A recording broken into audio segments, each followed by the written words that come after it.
This is the Joe Gaither Show on BamaCentral.com.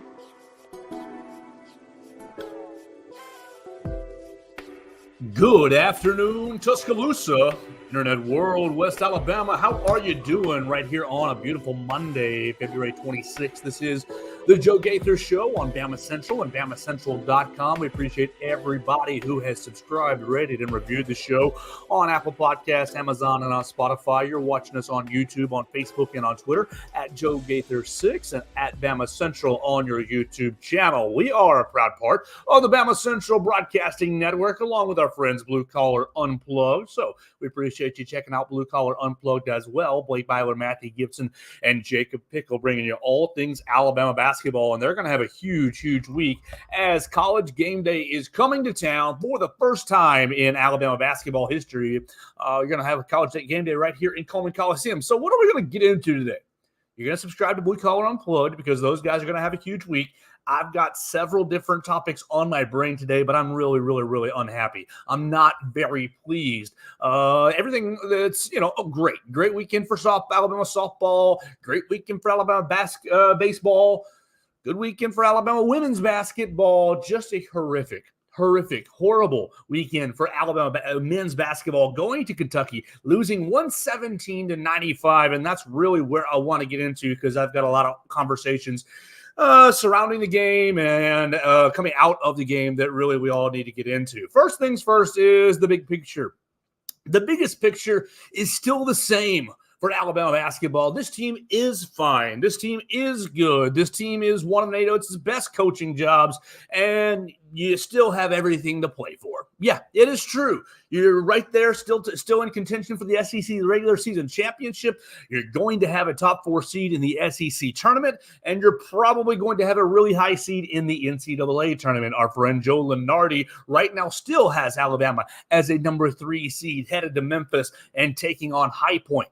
So look, a 3 seed in contention for the SEC championship, in contention for the SEC tournament title in Nashville. Everything's all good, right? Right. Okay, on one hand, the objective side of me says, yes, everything's still fine. This team is still rocking and rolling, still growing. Saturday is just, a blip on the radar. But, you scored 95 points. You shot, 35% from beyond the 3-point line. You won the rebounding battle up in Kentucky. You beat Kentucky on the boards 28-26. This team has arguably overachieved. So from the big picture, sitting here tied for first in the SEC, you're like a half game behind Tennessee here based on losing in Knoxville.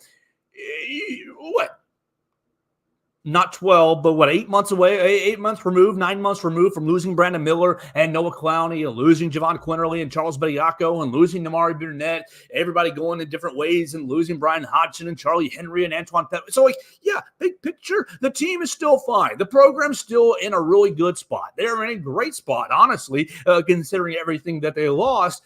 But I am really concerned. I'm really upset. I'm really frustrated in a micro perspective. For the 2024 season. Obviously, the context that we just gave you, all the new parts and everything that you've gone through. You've watched this basketball team. Go and really have a strong season. Have a strong season so far. Let me pull my pages up. Alabama Crimson, perfect, right there. 19-8 so far on the year. 11-3 in the SEC. You've got a huge weekend ahead. Everybody knows you're going to Ole Miss, and then you've got Tennessee coming to town. But really, I'm frustrated. I'm really frustrated. You look at the rebounding battle. Let's go right there. You've seen a little bit of narratives of, Alabama still shot very well, still scored 95 points. Alabama wasn't beaten on the boards. Alabama won the rebounding battle 28-25 or 28-26.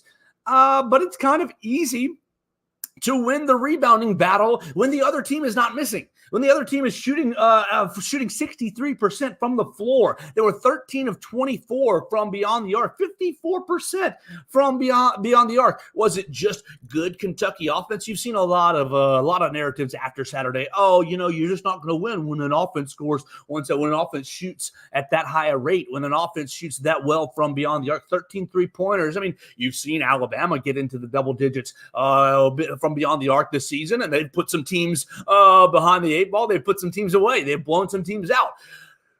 But goodness gracious, was it just Kentucky's good offense, or was it Alabama's bad defense? All right, before we go into all this, let's kind of set up the weekend. Let's go into some of the things that Coach Nado's talked about before the game. Nado's set up the game by essentially outlining the fact that Kentucky's guards, Kentucky's talent is probably the best talent in the SEC. I know Tennessee's up there and Alabama and Auburn, right up there. But Kentucky, pound for pound wise, player for player wise, talent wise, is likely the most talented team in the SEC. Coach basically said this was a great opportunity to prove yourself against NBA scouts. I mean, you're playing against You're playing against Antonio Reeves, Justin Edwards, Rob Dillingham. You're playing against lots of guys who are going to be on NBA rosters. So this was Coach Oates, and really frustrating to see everything that Coach Oates set up for the game. Oh, we got to play better defense. Oh, this is a great chance to prove ourselves. You got to take care of the turnover battle, and then come out on Saturday and have absolutely none of it come to fruition. This was Coach Oates on Friday before the game, talking about how great of an opportunity it would have been for Aaron Estrada and Mark Sears to prove themselves. Yeah, Kentucky's backcourt's one of the most talented in the country. I mean, you look. I mean, they've got Reeves, who's been there. He's a veteran. He's one of the top 3 scorers, top 3 or 4 scorers. I mean, him and Sears are both in the top. What's he, 3rd? Yeah. So we got 2 of the top 3 scorers in the league, and Sears and him in this game. I mean, he's shooting. He's one of the best shooters in the SEC, shooting a high percentage from 3. He can get downhill. He can shoot mid-range. I mean, Reeves is good. Wagner's very good. They start him. He's a great passer and get downhill in the paint. They bring Dillingham off the bench, who right now I think is supposed to be the top rated as far as the draft, like mock drafts go. He's the top rated American guard in the draft. So, and they bring him off the bench. So that tells you how talented their backcourt is. So arguably the best guard prospect in the country for the draft this next year comes off their bench, and he can score it at a ridiculously high level. He shoots it, gets in the paint, does a lot. Reed Shepard's projected lottery pick. He's 6th in the country in steal rate. He doesn't miss many open shots.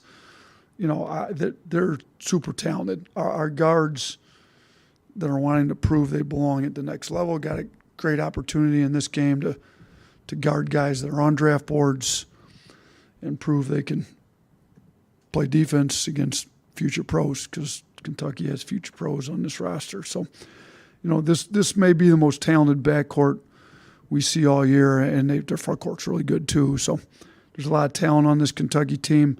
We've got some older guys. Obviously, Reeves is older, but, a lot of the rest of their backcourt's a lot younger. So, our experienced guys are going to have to play well against some young, talented kids. And they absolutely didn't. They did not play well against some young, talented kids. Aaron Estrada and Mark Sears on-ball defending has been a problem all season long. And it was once again a problem up there in Lexington. Antonio Reeves, 24 points on 7 of 10 shooting. Justin Edwards, 28 points on 10 of 10 shooting. Rob Dillingham, 16 points on 5 of 9 shooting. I mean, you're not making these guys take a whole lot of shots. I mean, these are very efficient numbers. And you can say, oh, these are really talented players. And obviously they are, as Coach Nado's just outlined, their NBA draft potential. And of course, it's Kentucky. You know that you're going to get, you're going to get ballers. You're going to get, real next level players. But the on-ball defending, it was just horrible. I mean, look, Ryland Griffin cannot guard everyone. Ryland Griffin is easily your best on-ball defender. And look, we've had this conversation before about missing Charles Bediako.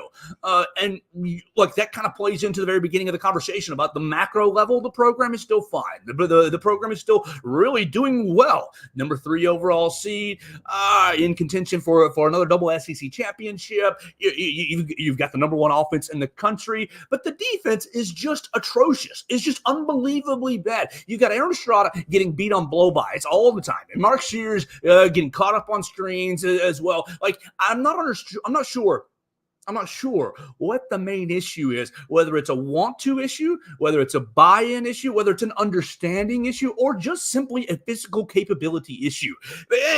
And every little bit of it is a problem for this Alabama basketball team. Not necessarily this week when you play at Ole Miss. You should take care of Ole Miss. You're more talented than Ole Miss. You've seen Alabama basketball beat lots of teams this year that they're more talented than. Like we said, 19 wins on the season. But you look at all 8 losses. All 8 losses this year have come against top 35 ranked KenPom offenses. Number 2, number 6, number 8, number 12, number 15, 18, 21, and 34 for Ohio State. Kentucky was sitting there like, where was Kentucky? I just did this. Kentucky is sitting there with number 8. That's the 8th best offense in the country after putting up 117 points at home.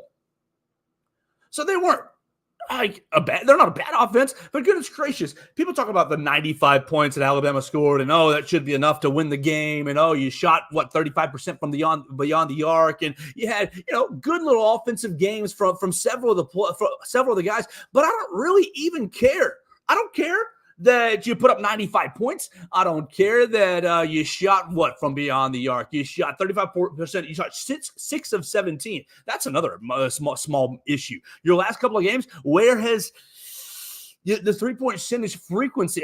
6 of 17. That's a really good percentage. But that's a far cry from the 45, 43, 43-point shots you've gotten up in several basketball games this year. What's going on?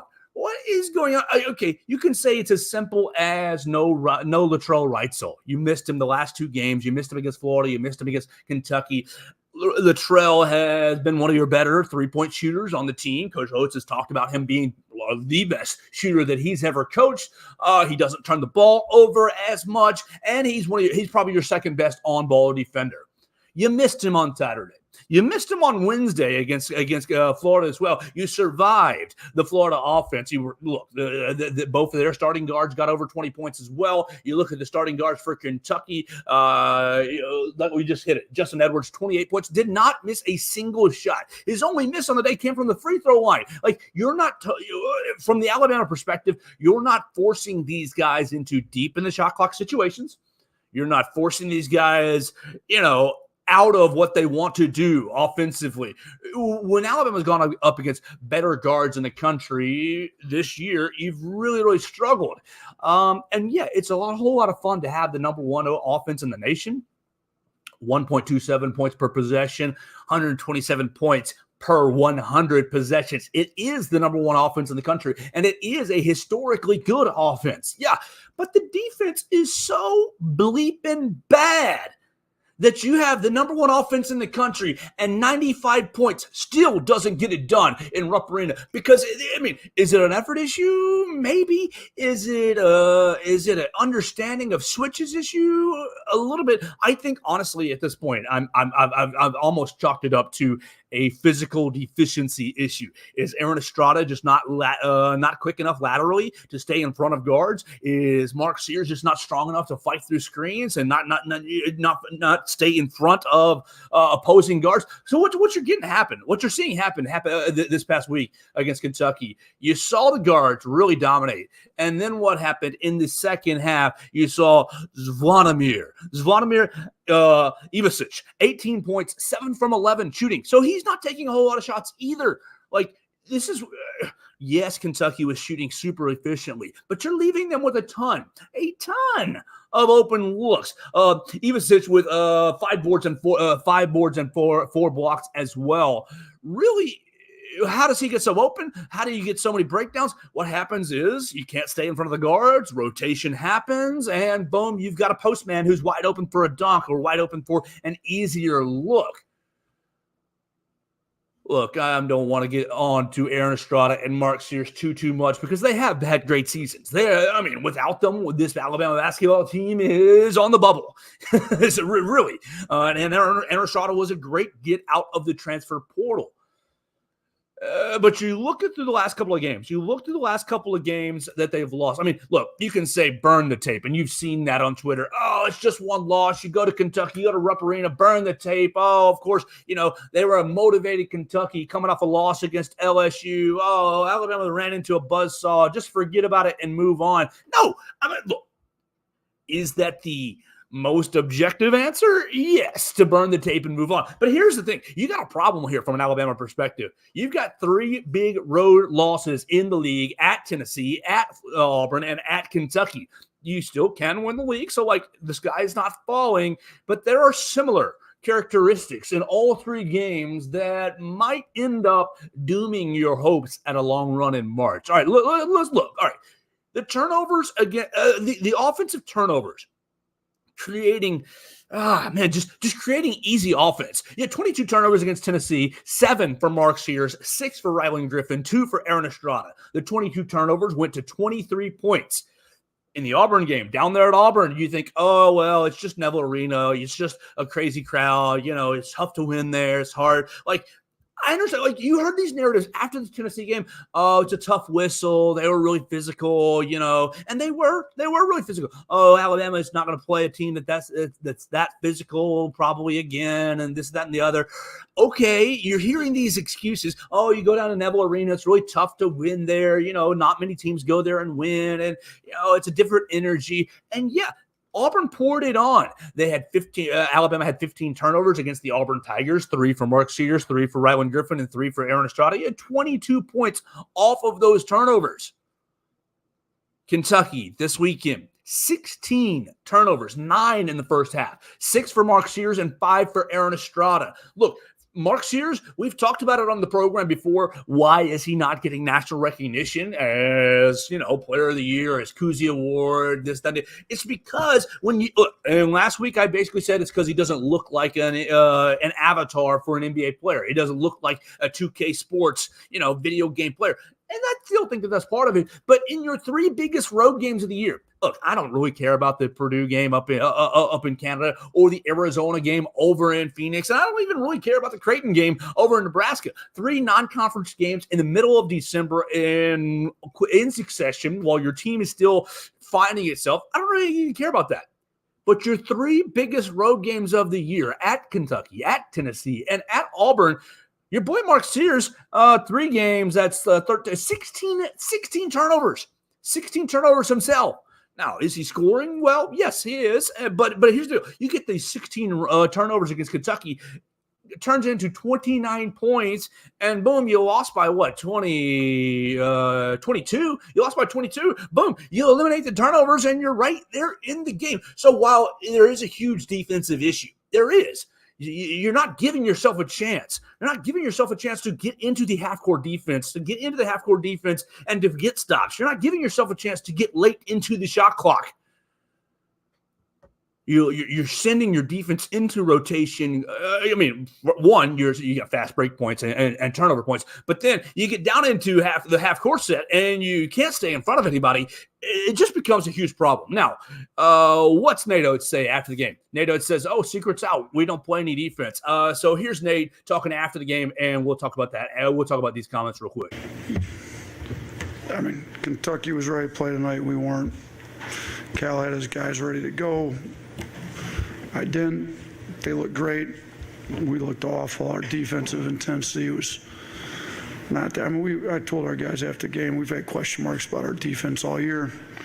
Those question marks are completely erased. Everybody knows that we don't really guard at this point because I thought our effort stunk. Part of the issue was we turned it over. They scored 29 points off our 16 turnovers, so you can't turn the ball over that much. Our starting backcourt had too many turnovers. We need to do a better job attacking them, taking care of the ball. But, we had us for giving up 16 points in transition, not including the points off turnovers. So you take the 29 points off turnovers, 16 other points in transition, all of a sudden you're at 45 points before you even give your half-court defense a chance to get a stop. And then once they got on the half court, I didn't think we were that great in the area either. So, and Kentucky shot the ball pretty well. They were the team that's supposed to be able to shoot, and they shot it twice because we did. They gave up 54% from three. We gave up 63% from the field, and any kind of decent defense was played in the last 8 minutes when I thought the game was already over, when I'm guessing Kentucky probably was coasting to the end. So there's not a whole lot of positives about this. The only positive thing is we played well enough on offense through the course of the year to be tied for first place after that horrendous effort. So we got four games left, and we got to try to figure out how to get these guys a little more motivated to play harder on defense. Coach Oates, look, all right, I'm about to go a little different direction because Coach Oates, look, if you watch this program or if you know me at any length of time, you know Coach Oates is arguably my favorite coach on campus. Why? Because he tells it like it is. He gives you pretty much just any answer straightforward. But I got a little bit of a problem at this point. Watching this team getting, maybe my hopes a little too high. Coach says, we got to figure out a way to get these guys to play a little bit harder on defense. Look, go through the Alabama roster with me. And tell me who the immature players are. There's really not, outside of true freshmen, and this isn't really it's not really a knock. It's more physical than mental with Sam Walters and Jaron Stevenson. Jaron should still be in high school. Those two guys still look like freshmen, and so they're a little bit outside of this discussion. But you look through the Alabama roster: Mark Sear, senior; Grant Nelson, senior; Rylan Griffin, sophomore, 2 years in the program, extensive experience. Muhammad Diabate, he's a freshman. Okay, Wagi, transfer, junior transfer. Latrell Wrightsell, senior transfer. Nick Pringle, senior, been in the program, and you just keep going. Aaron Estrada is a graduate transfer. So these guys are experienced in college basketball. These guys have played seasons before. You have played in tough road environments before. I don't understand, Coach. You talk about we need to get the guys to play harder. We need to get the guys to play better defense. You're sitting here February 26th. The season has what, like 3 weeks left, 2 weeks left until the SEC tournament, and you're still trying to figure out what the right buttons to push to get the maximum effort out of these guys. That's concerning. Look, I understand Grant Nelson came from North Dakota State, and Aaron Estrada from Hofstra, and Latrell Wrightsell from out there on the West Coast. These guys don't maybe understand the Tennessee or the Auburn or kind of even what Tennessee and what Auburn, those rivalries mean.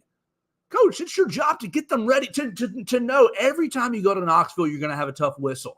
And you're going to get you see him 2 months ago. You go up to Knoxville, you get the tough whistle that we all knew was coming, but the team didn't look prepared. The team didn't look prepared to play offensively, turn the basketball over 22 times, and just allowing Tennessee. I mean, Tennessee beat the brakes off you, and it really wasn't even competitive. So you weren't ready to go to Knoxville. Okay, maybe you talk about the guys knew what the deal is with Auburn after the Auburn home game here in Coleman Coliseum. 2 weeks later, you go down to Neville Arena. You know what the intensity of the game is going to be at that point. But you go into Neville Arena and the last 3 minutes of the first half, you end up on a huge run and you go down at halftime 14.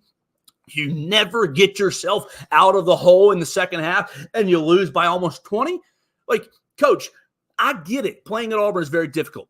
Playing at Tennessee is very difficult. On top of the environment, the teams are very good. It's a two-folded challenge. Same thing with Kentucky. I understand going to Kentucky, Rupp Arena, a huge sold-out crowd, Saturday home game, especially the way the Kentucky season has been going. It's been kind of up and down, but the past 2 weeks have been more up than down outside of the LSU loss. So they're feeling themselves. But Coach, this is the king of the conference. It's the king of the conference for our entire lifetimes. You cannot get your team prepared to play the kings of the conference. Look, I know they haven't won an SEC championship since Coach Oates has been in the conference, but you can't get the guys to go play hard at Rupp Arena, to play good defense. I mean, it started off okay. It was a track meet. It was up and down the floor, but then it, kept going.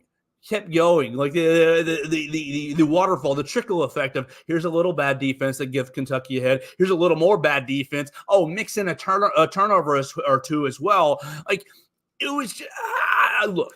Maybe I'm being unrealistic, and that absolutely is something I have to check myself of many, many times. But you've got to get yourself ready to play against some of the premier teams in the conference.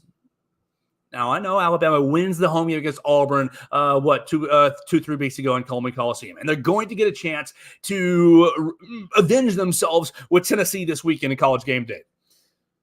Do I expect Alabama to be up for Saturday's game? Yes. It's a home game. They've been lit. They've been high energy in Coleman pretty much the entire season. I'm just a little bit... Look, I love Coach Rhodes. I love the analytical approach. I love we're going to beat you with smarter play. We're going to beat you with math, with numbers. We're going to play good defense that leads into good offense. You've had a really good offense here at the Capstone, outside of the first year, pretty much the last 4 years. But you've had 2 years where the defense has been just abysmal, but to put it nicely. Now, this year's team, the 2023-24 team, is a whole lot better on offense than the J.D. Davis and Jaden Shackelford year, where everybody was fighting to play point guard with Javon Quinterly, and you didn't have a daggum.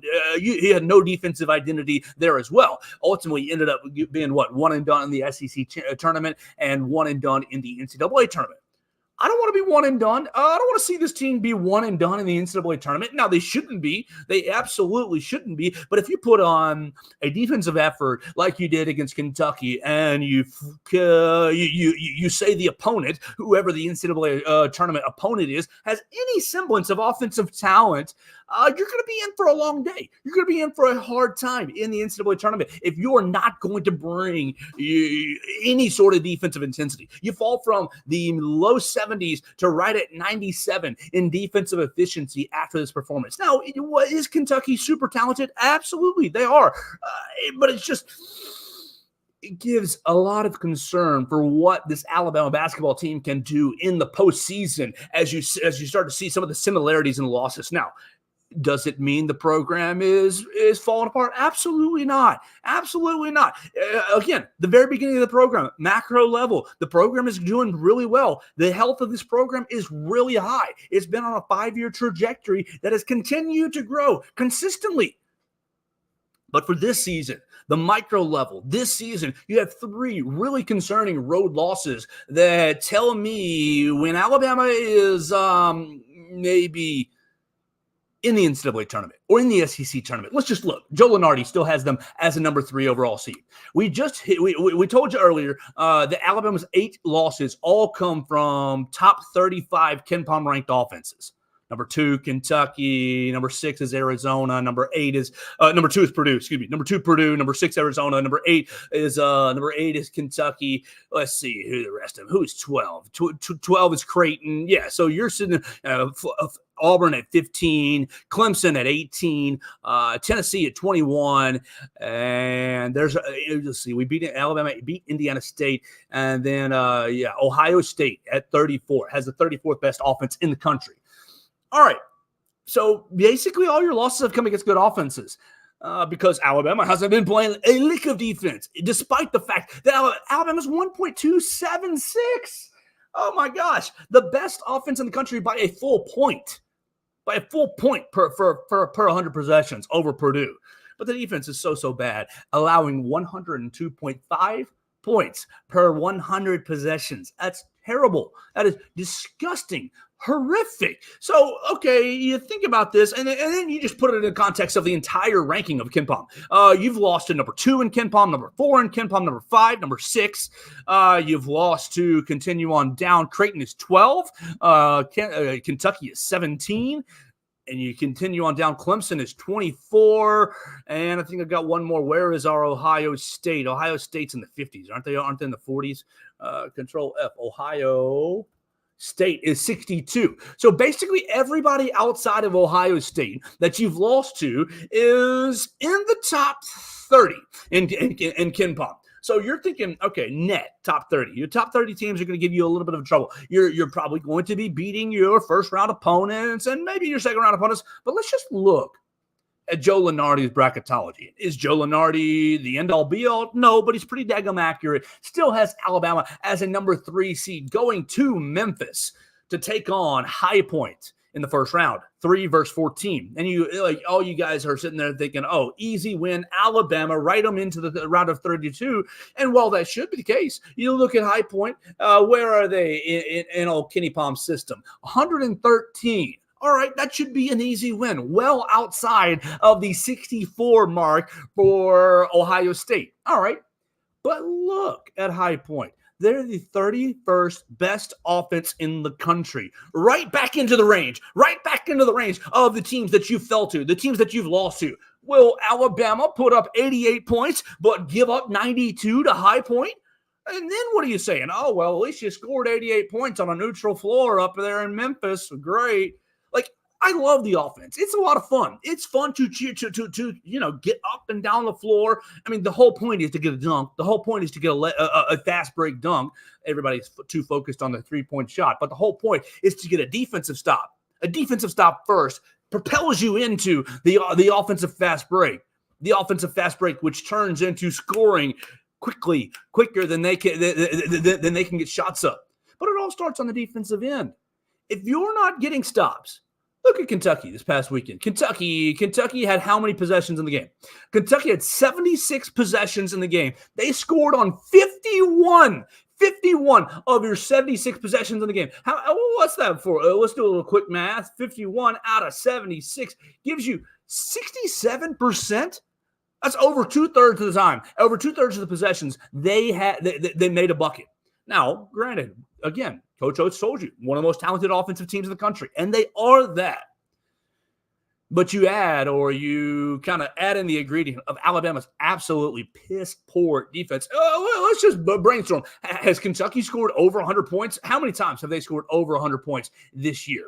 As we pull up the Kentucky Wildcats, they went over 100 against Stonehill. They went over 100 against Marshall. All right, so that's twice. Marshall actually currently their season high at 118.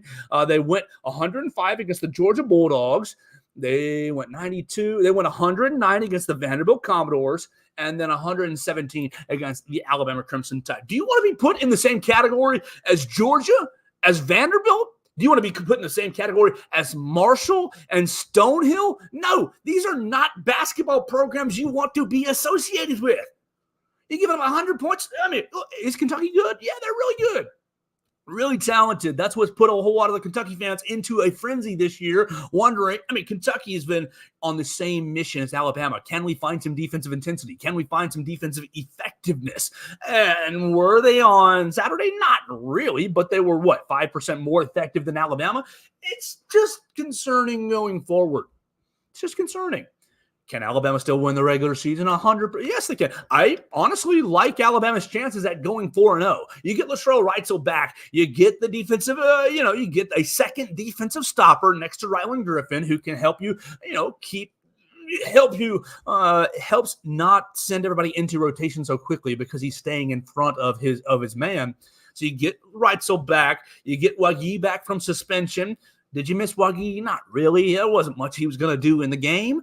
But you get him back from suspension. You get Reitzel back from his head injury. And ideally, you cut down your turnovers. You go to Ole Miss, you're probably going to win. Ole Miss is not talented enough to stay on the floor with you. They're just simply not.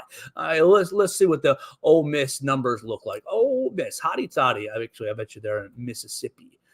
MISSI. Or they're not on anything. Yeah, they're just Mississippi under Ken Palm. Thank you. That's so nice. So helpful. Mississippi. Ole Miss is 74 in Ken Palm, rocking the 40th best offense in the country and the 132nd best defense in the country. So how do you think that's going to play out with the Tide?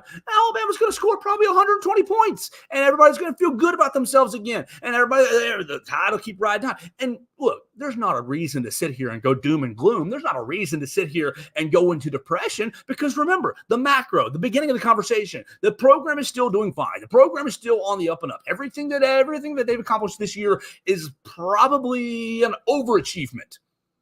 I'm just concerned about this micro, the rest of this year. What's the Crimson Tide going to do when they go down to Florida? Are they going to be able to deal with the road environment and not turn the basketball over, not be careless with the basketball on the offensive end? Because that's really where it starts. Look, we can bitch about the defense all we want to, and we have, and we will continue to do so. But you don't know how the defense would have looked, how the defense would have responded had you not had 16 turnovers leading to 29 points. Had you not had 16 fast break points for the Kentucky Wildcats. What's that, 45 points? 45 points for the Wildcats on Huey? Basically on your bad offense, not on your bad defense, but on the places where your offense, which is number one in the country, wasn't as good. So can Alabama go Wednesday and protect the basketball? Can they go down to Florida and protect the basketball? Will they protect home court? I mean, look, if you go 4-0, you've won the league, and everybody is happy. I know a lot of people are talking about Tennessee and Auburn winning the league at this point after Alabama's big loss. And, it's not inconceivable, because if Tennessee beats you on Saturday, you go down to Gainesville and you lose because you can't stop a guard to save your life. And they beat you. I mean, Florida had Alabama right where they wanted them, right there. You lose both those games. Yeah, you're still in the SEC top four. You're playing on Thursday, Friday. You're playing on Friday in the SEC tournament. So like you've eliminated, you got your double bye. That's great. Hopefully you win in the SEC. I'm looking for things to cling to for the rest of the year. Things that I would like to cling to is an SEC regular season championship. What I would like to cling to is a Sunday appearance in the SEC tournament. What I would like to cling to is a Sweet 16 appearance in the NCAA tournament. You think back, you're going back to Joe Lunardi's bracketology. He's got Alabama in a Sweet 16 pod with High Point, with St. Mary's, and Indiana State. Alabama's already beaten Indiana State this year. But you look at those offenses as you continue to kind of cry about Alabama's defense. High Point currently 31st in offensive efficiency. St. Mary's is 49th, and Indiana State is 28th. Now, will those be the bracket matchups? It's unlikely. But you put that into a thought process of Alabama's probably going to have one good offense, maybe two good offenses. I mean, 31 and 28 are not really terrible offenses for a little pod, for a Memphis pod. Alabama's probably going to have to figure this defensive thing out if they want to get out of the second weekend. Now, what's the expectations for the rest of the team, for the program? You can't take it, in my opinion, much further past the second weekend. You get to the Sweet 16, and after that, you're pretty much, are you satisfied? Yeah. Do you want more? Of course you want more. But at that point, you basically achieved what this team's capable of. And it's going to be dependent on the draw the rest of the way. So, yeah, I'm really concerned. I'm really concerned about the defensive issues. I expect Alabama to take care of Arkansas, to take care of Ole Miss pretty easily. But as far as the higher goals, the goals of winning the tournament, of winning SEC tournament, of winning the SEC regular season, and then making a good run, I'm concerned about that. I am. And I don't want to be overreaction Monday. I know it was after the Tennessee game a good bit. I was jumping off the cliff. Not so much after the Auburn loss at Auburn, but now you have a trend here. You have a trend of 3 road games against premier competition, against good offenses, where you've just gotten your doors blown off. You've got your doors blown off. You weren't competitive at halftime. You were down what? You were down 13.5 against Tennessee, 14.5 against Auburn, and you were down 16.5 against the Kentucky Wildcats. So in 20 minutes, these 3 teams basically sent you packing. I'm a little concerned for what that might mean for the deeper goals, the more extensive, the loftier goals, the more fun goals of SEC regular season titles and SEC tournament titles and deep runs in March. Is the program still fine? Absolutely, 100%. A healthy place, really, no matter what else happens the rest of the year. Do I have concerns about Nate Oates' ability to coach? No, but I do not really love hearing him say, well, we got to figure out what we need to do to get these guys to play defense. Like, hello, Aaron Estrada, your college career basically has 6 games left in it, period. I mean, you can extend it, but you have the 4 regular season games. You have 1 SEC tournament game and 1 NCAA tournament game. You have 6 games left to live. Are you going to extend that life to 8 or 12? It's up to you. Come on, Coach. Let's hit the right buttons and see what they do on Wednesday against the Ole Miss Rebels, and really, more importantly, on Saturday against the Tennessee Vols. You got to get the defensive issues fixed. Adding Latrell Wrightsell back to the lineup will help. Oh, man, but I'm just very, very concerned about this team's capability of making a deeper run in the tournament when it comes to tournament time. All right, let's talk about a couple more things today. It was a huge weekend. I just spent 40 minutes complaining about the basketball team and complaining about just poor effort. Just really frustrating effort from Saturday. What was good over the weekend? Alabama softball still undefeated. I think they're up to 15-0, right? 16-0. They won 15-0 over UAB. We had Katie Wyndham on the program on Friday, highlighting the weekend ahead that was. And, not really great competition, but nice to see the Bats get out there on Sunday. 15 runs. Hey, that's great. That's very, very good. And in addition, you're holding teams off the scoreboard, which is strong as well. Now, for the baseball team beats Valparaiso 3 games in a row and basically run rules on all 3 games. Is that right? I know they did on Friday and Saturday. Did they run rule on Sunday? They won pretty handily. Schedule, it was 11-1, wasn't it? Don't know if that ended up being. Yeah, it was 11-1, a final in 7 innings. Yeah, and what's been fun? This Alabama baseball team is what 3, 6, 7, 8 wins. 17 home runs and 8 wins, and you didn't hit a home run in your first 2 games. So basically 17 home runs in 6 games. Look, I know it's still basketball season. You're still thinking about basketball a good bit, and you're wanting to get excited about spring football. But it seems like Rob Vaughn's got himself. Look, is Valparaiso the measuring stick? No, but seems like Rob Vaughn's got some pieces out there at the Joe. Take him out there. It's a great family experience. Really fun really fun place to be. And it seems like I was out there on Friday. The team's got a lot of juice. It's a lot of fun to watch them hit the long ball and see the offensive numbers, put up cricket numbers for each inning. So we will keep following the Alabama baseball team as they keep going. Do you want to talk about Cam Newton?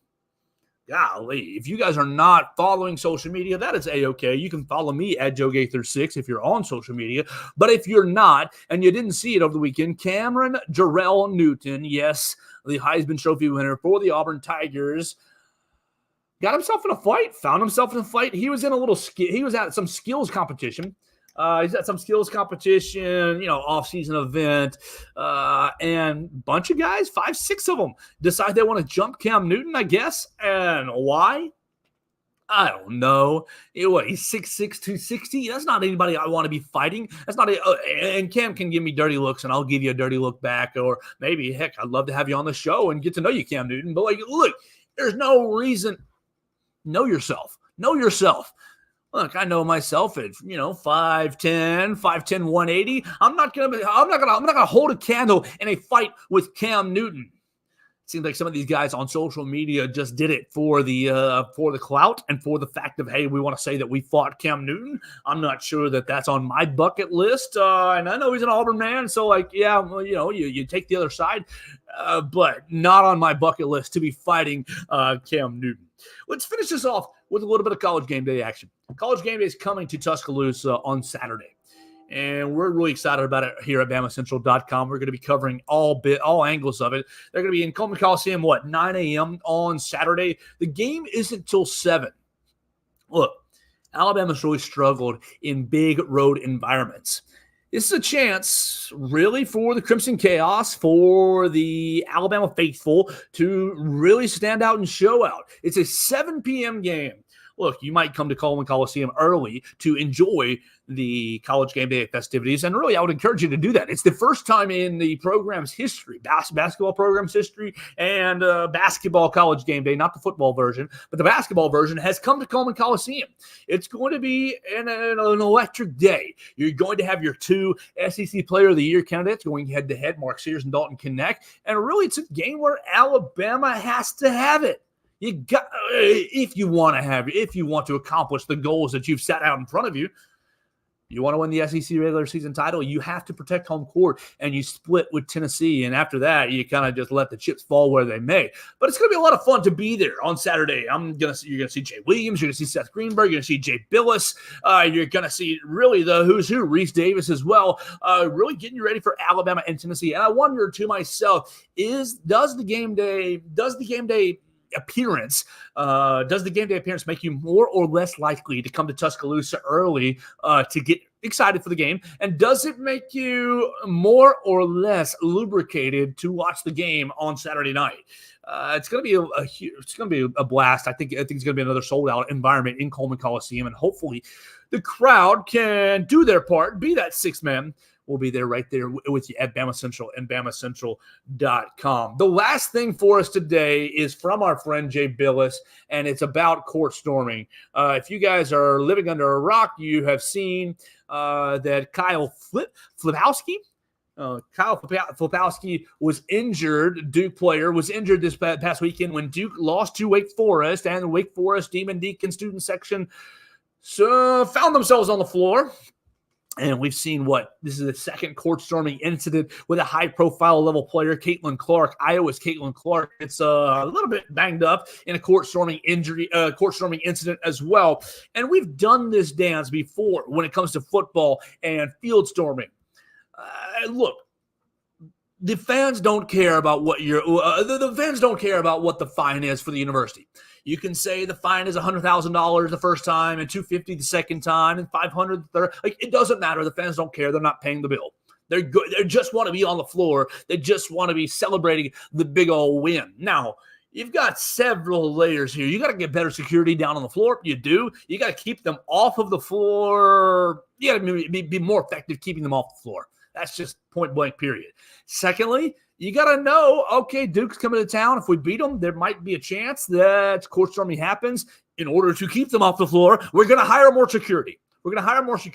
And Billy and Martin and Steven, you three security guards are in charge of the visitors' bench. If the visitors lose, you got to get those guys out of here ASAP. You need to put your foot down from an NCAA standpoint or from a conference standpoint. Honestly, Jay Billis and Greg Burns said this as well today to the public. If a court storming incident happens, the storming team needs to lose that game. Let's say Alabama and Tennessee play this weekend. Look, there's not going to be any court stormed in Coleman Coliseum, but go along with me for a hypothetical. Let's say Alabama beats Tennessee and everybody jumps onto the floor celebrating the big win. Per Greg Burns, Alabama should ultimately end up getting a loss because they stormed the floor, because they created a dangerous situation. Do you agree that that is the right way to handle a field storming? In the football scenario, we talked about it in the fall a couple of times. I'm of the opinion that instead of giving the storming team a loss, you take away a home game in the future. Let's say Alabama and Tennessee, this weekend's game. Let's say Alabama rushes the court. The next year when Tennessee is on the schedule twice, both games are going to be in Knoxville. That's what I would do. You would lose the next year's home game against that subsequent university. Whether it's you think back to Alabama and Texas A&M from. What's that? Bryce Young, 2021, right? 21. You go out to A&M and you lose a heartbreaking game. Well, you come back to Tuscaloosa in 22. This past year, where Alabama went to Texas A&M, that game would have been held in Bryant-Denny Stadium. That's my solution. You take because look. Nobody's going to the universities. You saw the Tennessee chancellor. You saw the Tennessee president. 2 years ago when they stormed the field in Neyland Stadium, basically saying, "Oh, I'll pay the fine every time," as he's smoking his cigar. The money's not real to them. The money is not real to these people. And so what you do instead is say, "All right, you celebrated Tennessee by storming Neyland Stadium." Next 2 years that you play Alabama is going to be in Tuscaloosa. You guys got to make the road trip twice to pay your penance. For the court storming. Look, the administrations, they would fix it at that point. They would not want to lose a home game. They're the local governments, the Tuscaloosas, the Knoxvilles, the Starkvilles, the local governments that need these home games to survive, that need these home games to have the local economies. They wouldn't tolerate it. They would not tolerate losing home events, losing home venues, and I think that would be my argument. Instead of, look, the game was just played, whether it be football or basketball or whatever it is, whether the game that was just played, the home team wins in upset fashion, it's not right to punish the players, to punish the coaches for the dumb actions of their fans, for their actions of the fans coming on. Look, I like Jay Billis's idea as well. It's a logistical nightmare, but Jay Billis suggested that when the crowd storms the court, you keep them on the court, you don't let them off, and you process them one by one by either A, arresting, or B, fining them. You fine the individual over the school. You throw the individual into jail for trespassing because technically you're trespassing right there. You're not supposed to be on the court or on the field. Do I feel bad for Flipowski, and Caitlin Clark? A little, some. I mean, this can even go back to Jermaine Burton last year. Oh, Jermaine Burton, I was scared. Should he have stuck his hand out and gotten an altercation with that girl? No, but you storm the court, you storm the field. You're taking your own well-being into account. If I'm going to be, a big old fan and I'm going on the floor, and let's say I yell at Johnny Superstar from the other team. If Johnny Superstar from the other team punches me in the face, guess what? I deserved it because I came into his domain. Now, granted, it's maybe a little different when, the male-female dynamic is at stake, as was with Jermaine Burton and the female Tennessee fan, but you just are in a dangerous situation. And I think that universities and local government can do a little bit more at each. Look, when you're at risk of having a court storming, it's not going to happen here in Tuscaloosa or field storming here in Tuscaloosa. But anytime Alabama's on the road in football, you better be prepared. If our home team wins, we're going to storm the field over Alabama. May not be the case now with Nick Saban retiring, but you just get prepared for these situations. You look on the schedule, you see, top tier program on the schedule at home this weekend. Well, we maybe should hire, 5, 10, 15, 20% more security just in case we win. Believe in yourselves. Believe in yourself. But subsequently, I would forfeit the next year's home game in the event of a court storming. That would be my solution to keeping fans off the field and off the court. That's going to do it for our show today. We had a lot of fun ranting about Alabama basketball, raving about Alabama basketball. Look, I think this team is still fine. Number 3 seed on most of the experts' projections for the NCAA tournament. You're going to get a top 4 SEC seed. Yes, great. Awesome. You take that into the context of everything that happened over the offseason, and you're doing backflips. But the crazy person in me thinks, okay, well, this team has shown us what it can be by beating Auburn right here in Coleman Coliseum. This team has shown us what it can be by playing 35 good minutes against Purdue, 30 good minutes against Creighton, 30 good minutes against Arizona. This team has shown us that it can play with the top teams in the country. But it's also shown us it has serious deficiencies at the guard position when it comes to protecting the basketball and defending the basketball. And I think that those deficiencies might end up haunting Alabama when it comes to later rounds in the NCAA tournament. So that creates a little bit of disappointment and angst, frustration in my soul here because I'm a crazy person.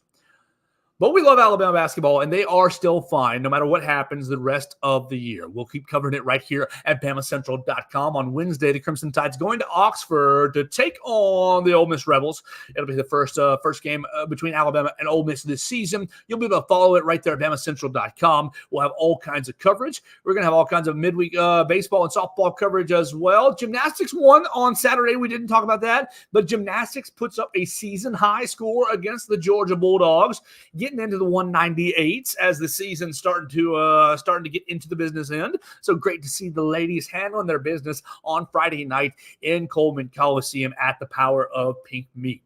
So that's going to do it for our show today. We appreciate everybody who's watched us on Facebook, on YouTube, on Twitter at Joe Gaither 6. You watched us on YouTube at Joe Gaither, at Bama Central as well. You can find me on all the social medias at Joe Gaither 6, and you can subscribe, rate, and review the show on Apple Podcasts, Amazon, or Spotify right there at the Joe Gaither Show on Bama Central and BamaCentral.com.